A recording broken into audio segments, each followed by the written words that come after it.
ஆகாயத்துல இடி மின்னல், சில்லுன்னு வீசுற காத்து. இந்த மாதிரி ஒரு கிளைமேட்ல நல்லா சூடா டீயும் பஜ்ஜியும் சாப்பிடுறதே தனி சுகம்தான். ஆனா இந்த மழை எல்லார் வாழ்க்கையிலும் ஒரே மாதிரி இருக்கிறது இல்ல. வைஷாலி அவளுடைய 12 வயசு பொண்ணு சௌமியா, அப்புறம் 5 வயசு புள்ள மோட்டியோட ஒரு சின்ன குடிசையில வாழ்ந்துகிட்டு இருந்தா. அம்மா பாத்தீங்களா, நம்ம கூரையில இருந்து தண்ணி வீட்டுக்குள்ள சொட்டி எல்லாம் நிறைஞ்சு போகுது.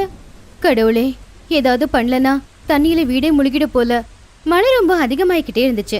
வைஷாலி ஏணி போட்டு முதல்ல கூரைக்கு மேல நிறைய பாலித்தீன் கவச போட்டு மூடினா. அதனால வீட்டுக்குள்ள தண்ணி சொட்டுறது குறைஞ்சு போச்சு. அம்மா நிறுத்து, கீழே வந்துரு. தண்ணி அதிகமாக வரமாட்டேங்குது. சீக்கிரமாக எங்களுக்காக பக்கோடாவா பண்ணுமா. மழை காலத்தில் பக்கோடா சாப்பிட்றது ருசியாக இருக்கும் எனக்கா. சும்மா இரு மோட்டி, அம்மா வெளியே போய் எவ்வளவு கஷ்டப்பட்டுக்கிட்டு இருக்காங்க. பாவம், அவங்க முழுசாவே நினைச்சிட்டாங்க உனக்கு பக்கோடா சாப்பிடணும் போல இருக்கா. வைஷாலிக்கு முதலாளி அம்மா கிட்ட இருந்து கால் வந்துச்சு. இந்த ஏழைங்க இருக்காங்கல்ல, இவங்களுக்கு பங்க்சுவாலிட்டின்றதே கிடையாது. அதனாலதான் இப்ப வரைக்கும் நீங்க எல்லாரும் ஏழைங்களாவே இருந்துகிட்டு இருக்கீங்க. டைம் என்ன ஆகுது, என் புள்ளைக்கு பக்கோடா சாப்பிடணும் போல இருக்கு, ஆனா நீ இன்னும் வேலைக்கு வரல. அம்மா மன்னிச்சிடுங்கம்மா, கூரையில இருந்து வீட்டுக்குள்ள தண்ணி சுட்டிக்கிட்டு இருந்துச்சு, அதை நான் சரி பண்ணிக்கிட்டு இருந்தேன், அதை லேட் ஆயிடுச்சு. இப்ப வந்துருவாமா. வைஷாலி ரொம்ப சீக்கிரமா பசங்களுக்காக டிஃபன் செஞ்சு வச்சாங்க. சௌமியா, நீங்க 2 பேரும் சாப்பிடுங்க, மோட்டிய பாத்துக்கோ, நான் வேலைக்கு போயிட்டு வரேன். ஆமா, வெளியே ரொம்ப மழை பெய்யுதுமா, இந்த கவரை போட்டுக்கோங்க, நனைய மாட்டீங்க. வைஷாலி சரி அப்படின்னு அந்த கவரை தலையில மாட்டிக்கிட்டா. வெளியே வந்து பார்த்தா முட்டிக்கால் வரைக்கும் தண்ணி இருந்துச்சு. மழையும் நிக்கிற மாதிரியே தெரியல. கடவுளே, கொஞ்சம் நிப்பாட்ட, நான் முதலாளி அம்மா வீட்டுக்கு போனதுக்கு அப்புறமா எவ்வளவு வேணாலும் மழை பெய்யட்டும் அப்படி அவ வேண்டிக்கிட்ட போது இன்னும் மழை அதிகமாச்சு. அதிகமா இடி மின்னல் வேற. வழியில ஒரு பெரிய மரமும் விழுந்திருந்துச்சு. அதனால வழியும் மூடப்பட்டிருந்துச்சு. அப்பா, கடவுள் கஷ்டம் கொடுக்கறாருன்னா கண்ணு முடிக்கிட்டு நிறைய கொடுக்கறாரு. இப்ப நான் என்ன பண்றது, எந்த வழியா போறது. வைஷாலி எப்படியோ விழுந்திருந்த அந்த மரத்தை தாண்டி போனா. அப்பா, எப்படியோ தப்பிச்சிட்டோம். அட, என்னோட செருப்பு எங்க போச்சு? ஐயோ, என் செருப்பு போயிடுச்சு. வைஷாலி அவளுடைய 2வது செருப்பையும் தூக்கி போட்டுட்டா. எப்படியோ கஷ்டப்பட்டு முதலாளியோட வீட்டுக்கும் போயிட்டா. உங்கள மாதிரி பிச்சைக்காரங்க இருக்காங்கல்ல, எந்த வேலையும் சரியா செய்யவே மாட்டாங்க. அப்புறம் கடவுளை திட்டுறது, எங்களை ஏன் இந்த நிலைமையில வச்சுக்கிட்டு இருக்கன்னு. அம்மா, வெளியே மழை பெஞ்சுக்கிட்டு இருக்கு, வழி எல்லாமே தண்ணியா இருக்கு. நான் இங்க எப்படி வந்தேனே எனக்கு தெரியல. ஐயோ, சரி சரி, நான் உனக்கு இதுக்கு அவார்டு கொடுக்க சொல்றேன். போ போ, நீ நின்ன இடம் எல்லாம் எவ்வளவு அழுக்கா இருக்க பாரு.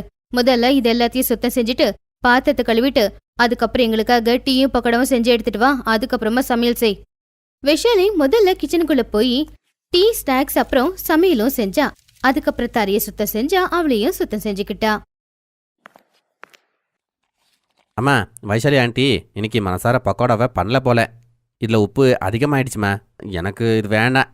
என்ன இது, என் மேல கோவ காட்ட முடியாம இந்த பக்கோடால கோவ காட்டுறியா? உப்பு அதிகமா போட்டிருக்க, போ மறுபடியும் செஞ்சு கொண்டு வா. விஷாலியால எதுவுமே சொல்ல முடியல. அவன் மறுபடியும் போனா. மறுபடியும் அவங்களுக்காக பக்கோடா செஞ்சு சாப்பிட கொண்டு வந்து கொடுத்தா. அதுக்கப்புறம் மிச்சம் இருக்கிற பக்கோடாவை அவ ஒரு பாலித்தீன் கவர்ல போட்டு வீட்டுக்கு எடுத்துட்டு போனா. ஏ விஷாலி, இரு, என்ன உன் கையில, என்ன திடுக்கிட்டு போய்கிட்டு இருக்க? அம்மா, நான் இத்தனை வருஷமா உங்ககிட்ட வேலை பாக்குறேன், என்னை பார்த்து உங்களுக்கு தேடி மாதிரி இருக்கா? நீங்க தானே அந்த பக்கோடாவை வெளியே தூக்கி போட சொன்னீங்க. வெளியே தூக்கி போடுறதுக்கு பதிலா என் பிள்ளைங்களுக்கு கொடுக்கலாம்ல. இதுவும் திருட்டுதான். ஒவ்வொரு மாசமும் சம்பளம் வாங்குறல, அதுல உன் பசங்களுக்கு பக்கோடா வாங்கி கொடு. இதை எல்லாத்தையும் அவளுடைய புருஷன் பாத்துக்கிட்டு இருந்தா. கடைசியில தைரியமா பக்கத்துல வந்து, அட, அதை எடுத்துட்டு போகட்டு விடு, வெளியில வீசுறத விட்டு தன குழந்தைக்கு எடுத்துட்டு போகட்டு விடு. புருஷன் பொண்டாட்டி 2 பேரும் சண்டை போடுறத பார்த்து வைஷாலி அந்த பக்கோடாவை வெளியே இருக்கிற நாய்ங்களுக்கு தூக்கி போட்டுட்டு எதுவுமே சொல்லாம அங்கிருந்து வீட்டுக்கு கிளம்புனா. இருட்டாவும் இருந்துச்சு, மழையும் நிக்கிற மாதிரி தெரியல, தண்ணியும் ரொம்ப அதிகமா இருந்துச்சு. அப்போ தெருவுல இருந்த செப்டிக் டேங்க திறந்து போட்டிருந்தாங்க. ஆனா தண்ணி நிறைய இருந்ததுல வைஷாலிக்கு அது தெரியாம அவ அதுக்குள்ள விழுந்துட்டா. காப்பாத்துங்க, காப்பாத்துங்க, ஐயோ யாராச்சும் காப்பாத்துங்க, என் குழந்தைங்க நிலைமை என்ன ஆகுமோ. ஆனா அந்த மழையில அவளை காப்பாத்துறதுக்கு அந்த பக்கமா யாரும் வரல. அதனால அவ அங்கேயே முழுகி செத்து போயிட்டா. வீட்டுல 2 பசங்க அம்மா திரும்ப வருவாங்கன்னு காத்துக்கிட்டு இருந்தாங்க. அக்கா, 12 மணி ஆயிடுச்சு, இன்னும் அம்மா வீட்டுக்கு வரவே இல்லை.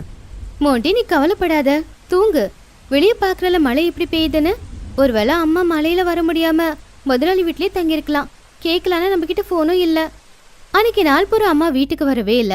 அடுத்த நாள் மழை நின்றதுக்கு அப்புறமா பஞ்சாயத்து சேர்ந்தவங்க வைஷாலியுடைய உடம்ப உள்ள இருந்து வெளியில எடுத்தாங்க. போலீஸ்காரங்க எப்படியோ அட்ரஸ் தெரிஞ்சுக்கிட்டு வைஷாலிய அவங்க முதலாளி அம்மா வீட்டுக்கு எடுத்துட்டு போனாங்க. ஆ இந்த டெட் பாடி உங்களுக்கு தெரியுமா? அக்க பக்கத்தில் விசாரிக்கும் போது உங்க வீட்டில் வேலை பார்க்குதாங்கன்னு சொன்னாங்க. எங்க வீட்டு அட்ரஸ் சொல்லுங்க, அவங்களுக்கு பணத்தை கொடுத்துட்றேன். வைஷாலியோட பணத்தை பார்த்து முதலாளியும் முதலாளி அம்மாவும் ரொம்பவே ஷாக் ஆனாங்க. ஆமா இன்ஸ்பெக்டர் சார், இவ எங்க வீட்ல தான் வேலை பார்த்துக்கிட்டு இருந்தா. இவ எப்படி செத்தா? எப்படி சத்தாளா? பணம் இருந்தா கொஞ்சம் கூட உங்களுக்கு கருணையே இருக்காதா? ராத்திரி வேலையை முடிச்சுட்டு போயிருப்பா. ரோட்ல பெரிய சாக்கடை இருந்திருக்கும். ரோட்ல தண்ணி அதிகமா இருந்துச்சு. அவ அதை பார்த்துருக்க மாட்டா. தெரியாம உள்ள போயிருப்பா. சாக்கடையில இருந்து இந்த பணத்தை எடுத்தோம். நான் உன்கிட்ட சொல்லிக்கிட்டே இருந்தேன், இந்த மழையில அவங்கள கூப்பிடாதான்னு. டீயும் பக்கோடா உனக்கு பண்ண தெரியாதா? ஒரு நாள் வேலை பார்த்தா என்ன ஆகும்? அப்பதான் அவளுக்கு அறிவே வந்துச்சு. ஆனா இப்படியெல்லாம் நடக்கும்னு எனக்கு என்ன தெரியும்? மழை எவ்வளவு வந்தாலும் நிறைய பேர் வெளியே வேலைக்கு போய்கிட்டு தானே இருக்காங்க. சாகும்போது என்னை பத்தி என்னெல்லாம் சொல்லிட்டு செத்தாலும் என்னவோ. அதுக்கப்புறம் வைஷாலியோட டெட் பாடிய அவங்க வீட்டுக்கு கொண்டு போனாங்க. வைஷாலியோடைய அந்த 2 சின்ன சின்ன பசங்க அம்மாவோட பணத்தை பார்த்து அழ ஆரம்பிச்சாங்க. ஏன்னா இனிமே இந்த உலகத்துல அவங்களுக்கு வேற யாருமே இல்ல. அம்மா அம்மா, நான் தான் சொன்னலம்மா, இவ்வளவு மழையில நீ வெளியே வேலைக்கு போகாதன்னு. ஆனா நீ என் பேச்சு ஏமா கேக்கல. அம்மா கண்ணை திறந்து பாருமா. பாருங்க, மறுபடியும் சொட்டு சொட்டா தண்ணி கொட்டிக்கிட்டே இருக்கு. இதை எல்லாத்தையும் யார் சரி பண்ணுவாங்க? பசங்க அவரத பார்த்து முதலாளி அம்மாவும் ரொம்பவே கஷ்டப்பட்டாங்க. பசங்களா, 2 பேரும் கவலைப்படாதீங்க. என் மனசு அவ்வளவு கல் இல்ல. இன்னில இருந்து உங்க 2 பேரை நான் பாத்துக்கிறேன். எனக்கு எங்க அம்மா செத்து போனதுக்கு நீங்க தானே காரணம். அந்த மழையில எங்க அம்மாவை நீங்க கூப்பிட்டாம இருந்திருந்தா அம்மா இன்னைக்கு உயிரோட இருந்திருப்பாங்கல்ல. குழந்தைகளா, நீங்க சொல்றது சரிதான். எல்லாருமே காசால பணக்காரங்களா ஆறாங்க. ஆனா மனசால பணக்காரன் ஆகுறதுக்கு டைம் எடுக்கும். எவ்வளவு பெரிய தப்ப பண்ணிட்டோம்னு எங்களுக்கு புரிஞ்சு போச்சு. வாங்க, நம்ம வீட்டுக்கு வாங்க. வைஷாலியோடைய ஈமச்சடங்க முடிச்சுட்டாங்க. அதுக்கப்புறமா பசங்க 2 பேரும் அவங்க வீட்டுல வாழ ஆரம்பிச்சாங்க. வளர்ந்து சௌமியா ஒரு IPS ஆபீசர் ஆனா மவுண்டி மல்டிநேஷனல் கம்பெனில மேனேஜரா இருந்தான். எங்க அவங்களுடைய குடிசை இருந்துச்சோ அங்க அவங்க அம்மாவோட பேருல ஒரு பெரிய பங்களா வீட்டை அவங்க கட்டுனாங்க. அம்மா, நீங்க எங்க இருந்தாலும் கூட நீங்க கண்டிப்பா என்ன பார்த்துக்கிட்டே இருப்பீங்க. மழை வரும்போது வீட்டில் தண்ணி கொட்டிக்கிட்டே இருந்துச்சு. அதை முழுசா நாங்க சரியாக்கிட்டோம். மோண்டியோட கண்ணுல கண்ணீர் ரொம்புச்சு. அம்மா இப்போ நம்ம கூட தான் இருக்காங்க மோண்டி. அம்மாவுக்கு நடந்தது வேற யாருக்கும் நடக்கக்கூடாது. நாம நிறைய ஏழைகளுக்கு உதவி செய்யணும். ஆமாக்கா, நீ சரியா சொன்ன. நாம மழை காலத்துல நிறைய ஏழைகளுக்கு நாம உதவி பண்ணியாகணும். அப்போதான் அம்மாவோட ஆத்மா சாந்தி அடையும். பணக்காரங்க மழையில டீயும் பஜ்ஜியும் சாப்பிடுவாங்க. ஆனா இன்னொரு பக்கம் ஏழைங்களோட வீடு இடிஞ்சு விழுந்துரும். அவங்களுக்கு சாப்பிட சாப்பாடு கூட இருக்காது. அதனாலதான் அந்த மாதிரி ஆட்களுக்கு நாம உதவி செய்யணும்.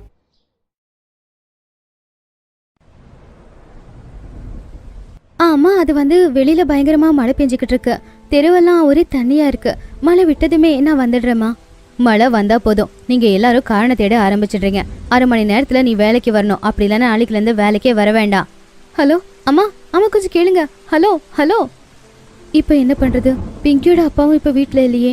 நான் இப்ப இவ்வளவு கூடவே கூட்டிட்டு போய் ஆகணும். அம்மா, வெளியில ரொம்ப மழை அடிக்குதே, நாம நனைஞ்சிடுவோமே. பிங்கி, மழை அதிகமா அடிக்குது, உன்னை விட்டுட்டு போக முடியாது. சரி, இந்த கவர் போத்திக்கோ, நீ நனைய மாட்ட. அம்மா, என்னோட செருப்பு, என் செருப்பு காலை விட்டு கலண்டுருச்சு. தண்ணியில அடிச்சுக்கிட்டு போகுதுமா. பிங்கியோட அந்த செருப்பு தண்ணியில அடிச்சுக்கிட்டு போய்கிட்டு இருந்துச்சு. எப்படியோ பார்வதியும் பிங்கியும் அவங்களுடைய முதலாளி வீட்டுக்கு வந்தப்போ அவங்க 2 பேருமே முழுசா நனைஞ்சு போயிருந்தாங்க. பிங்கி அந்த குளிர்ல நடுங்க ஆரம்பிச்சான். அப்போ முதலாளி பார்வதியை கத்த ஆரம்பிச்சாங்க. என்ன இது? நான் உங்களை எப்ப வர சொன்ன? எப்ப வந்திருக்கே நீ? அறிவுல கொஞ்சம் கூட மழை பெய்ய வேண்டாம். ஏதாவது காரணம் கிடைச்சிட்டா போதும். வேலைக்கு வர்றதுக்கு ஏதாவது சொல்லிக்கிட்டே இருப்பீங்க. முதல்ல வேலை கேட்கும் முதல்ல பணிவாதான் கேக்குறீங்க. அப்புறம்தான். சரி, என்ன இது? நனைஞ்ச துணியை வச்சுக்கிட்டு வீடெல்லாம் இன்னும் நீங்க அழுக்காக்கிட்டு இருக்கீங்களா? இவ்வளவு எதுக்காக கூட்டிட்டு வந்த? இல்லம்மா, இவளுடைய அப்பா வேலைக்கு போயிருக்காரு. என்னால தனியா விட்டுட்டு வர முடியாது. இவ உங்களுக்கு எந்த தொந்தரவும் கொடுக்க மாட்டா. அவ பாட்டுக்கு ஒரு மூலையில உக்காந்துப்பா. அவளால எந்த தொந்தரவும் இருக்காது. பாப்பா, நீ போய் அங்க ஓரமா உக்காந்துக்கோ. பிங்கி அம்மா சொன்ன மாதிரி தரையில போய் உக்காந்துட்டா. அவ குளிர்ல நடுங்கிக்கிட்டு இருந்தா. அதுக்குள்ள அந்த முதலாளியோட பையன் ஏசியை ஆன் பண்ணி வச்சுட்டு டிவியை போட்டுட்டு எல்லாரும் டிவி பார்த்துக்கிட்டு இருந்தாங்க. ஆமா, சுட சுட பன்னீர் அப்புறம் உருளைக்கிழங்கு போண்டா வேணும். மழை வரும்போது சாப்பிட்டா ரொம்ப நல்லா இருக்கும். டே பண்டி, ஏசி ஆஃப் பண்ணு. பாவம், அந்த புள்ளிக்கு குளிருது. அப்பா, எனக்கு வேத்து கொட்டுது. அதுவும் இல்லாம இந்த பக்கோடாவை நான் சாப்பிட்டுக்கிட்டே இருக்கேன். இல்ல பரவாயில்லைங்க ஐயா, பிங்கி போமா, போய் கொஞ்சம் வெளியில உக்காந்துக்கோ. சுமன், இன்னைக்கு எப்படி மழை பெய்யுது? இந்த மழையிலும் கூட வந்தே தீரணும் சொல்லி அவளை கூப்பிட்டு வேலை கொடுத்துருக்க. அப்படியெல்லாம் பண்ணக்கூடாது. ஏழையா இருக்கிறதுனால இப்படியெல்லாம் நடத்தவே கூடாது. பண்டியோட அப்பா அவருடைய ரூமுக்குள்ள போயிட்டாரு. பார்வதி வேலை செய்ய ஆரம்பிச்சாங்க. அட, நான் மறந்தே போயிட்டேன். எனக்கு டிராயிங் ஷீட் ஒர்க்கை முடிக்கணும். ஆனால் டிராயிங் ஷீட்டு காலி ஆயிடுச்சு. அப்பா வேறு ரூமில் ஒர்க் பண்ணிகிட்டே இருக்காங்க. இந்த மழையில் நான் எப்படி போய் வாங்கிட்டு வருவேன்? இரு, நான் பிங்கி அனுப்பி வாங்கிட்டு வர சொல்றேன். பிங்கி, இந்த பணம் பக்கத்துல இருக்கிற ஸ்டேஷனரி ஷாப்ல இருந்து இந்த மாதிரி ஷீட் வாங்கிட்டு வாப்போ. ஆனா அம்மா, வெளியில பயங்கரமா மழை அடிச்சுக்கிட்டு இருக்குல்ல, தண்ணியில வேற நான் காலையில போட்டுட்டு வந்திருந்த செப்பலும் அடிச்சுக்கிட்டு போயிடுச்சு. நான் வெறும் காலில் எப்படி போவேன்? ஆனா சுமன் அடம் பிடிச்சு அந்த மழையில டிராயிங் ஷீட்டை வாங்கிட்டு வரதுக்காக பிங்கியை அனுப்பிவிட்டா. பிங்கி பயந்துகிட்டே அந்த மழை தண்ணியில நடந்து போனா. அதுக்குள்ள பண்டியோட நண்பன் அவன் பக்கத்து வீட்டுல தான் இருந்தான். அவன் பண்டிய கூப்பிட ஆரம்பிச்சான். பண்டி, சீக்கிரமா டெரஸுக்கு வாடேன். மழையில விளையாடலாம். சரி, வரேன். அம்மா, நான் டெரஸுக்கு போயிட்டு மழையில விளையாடுறாம்மா. இந்த பக்கம் பாவம் பிங்கி அந்த மழையில நனைஞ்சுக்கிட்டு டிராயிங் ஷீட்டை வாங்கிட்டு வந்துகிட்டு இருக்கும்போது திடீர்னு அவளுடைய காலுக்கு அடிபட்டு கால்ல இருந்து ரத்தம் வழிய ஆரம்பிச்சது. அவ எப்படியோ கஷ்டப்பட்டு வீட்டுக்குள்ள வந்துட்டா. அதுக்குள்ள பண்டியோட அப்பாவும் அவங்க ரூம்ல இருந்து வெளியே வந்தாரு. பிங்கி, உன்னோட கால்ல எப்படிமா அடிபட்டுச்சு? ஆண்டி, இந்தாங்க பண்டி அண்ணனுக்கான டிராயிங் ஷீட்டை நான் வாங்கிட்டு வந்திருக்கேன். அது கொஞ்சம் கூட நனையில, ஏன்னா அவர் ஸ்கூல் ப்ராஜெக்ட் செஞ்சு முடிக்கணும்ல. அப்பதான் பண்டி மழையில நனைஞ்சு விளையாடிட்டு வீட்டுக்கு வந்தான். பிங்கி சொன்னதை கேட்டு சுமன் ரொம்பவும் கவலைப்பட்டா. அவ அவளுடைய காலில் அடிப்பட்டதை பத்தி யோசிக்கவே இல்லை அப்படின்னு அவ யோசிச்சா. உடனே அவ ரொம்ப கவலைப்பட்டு பார்வதி கிட்ட, பார்வதி போய் கொஞ்சம் ஃபர்ஸ்ட் எய்ட் பாக்ஸ் எடுத்துட்டு வா. சுமன் அடிப்பட்ட இடத்துக்கு மருந்து போட்டு கட்டையும் போட்டு விட்டா. பார்வதி, கிச்சனுக்கு போய் பிங்கிக்காக சூடா பால் எடுத்துட்டு வா. அவ நடுங்கிக்கிட்டு இருக்கா பார். வலியும் கொஞ்சம் தெரியாதப்பா அவளுக்கு. பார்வதி பிங்கி ஏழைதான், ஆனா அவங்க மனசு எவ்வளவு பெரிய மனசுன்னு பாத்தியா? அம்மா, மழை விட்டுருச்சு, நான் கிளம்பலாமா? வீட்டுக்கு போனா பிங்கி கொஞ்சம் ஓய்வெடுப்பா இல்லையா? ஒரே ஒரு நிமிஷம் என்னங்க, நீங்க பார்வதியையும் பிங்கியையும் நம்ம கார்ல வீட்டுல விட்டுடுங்க. பிங்கி, என்னோட செருப்பு நீ போட்டுக்கா. உண்மையிலேயே ஏழைங்களுக்கு மழைங்கிறது ஒரு புயலா வந்துடும். அதனால பணக்காரங்க அந்த நேரத்துல ஏழைங்களை புரிஞ்சிக்க முயற்சி பண்ணணும். எப்படியும் மழைக்காலம் இன்னும் கொஞ்ச நாள் இருக்கதான் போகுது. அதனால சுமன் பார்வதிக்காக ஒரு கொடையும் அப்புறம் பிங்கிக்காக ட்ரெஸ்ஸும் சப்பலும் வாங்கி கொடுத்தா. அத பார்த்ததுமே பிங்கி ரொம்பவும் சந்தோஷப்பட்டா. சுமன் மழை வரும்போது பார்வதியை